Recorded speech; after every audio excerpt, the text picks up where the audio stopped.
مهندس، انا عندي مشكله في شبلنه البوردتين. لما بشبلن البورده اللي تحت بشبلنها كويس. اجي انزل البوردتين على بعض.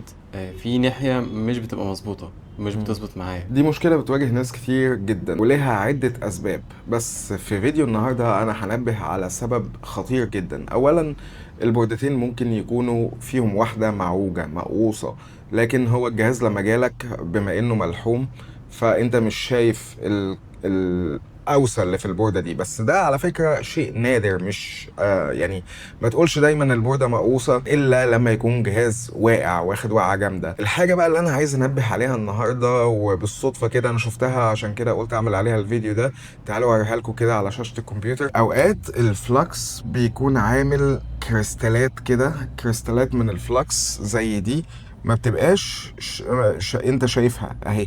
شايف دي كريستالة صلبة وما بتسحش من الحرارة، فبتقف هنا عائق ان البوردة تنزل. لكن تأثيرها بيكون فين؟ تأثيرها بيكون قدام، ان تلاقي ان البوردة من قدام خالص مفتوحة، زي عاملة زي الجزمة اللي فاتحة بقها، يعني انا اسف في التعبير.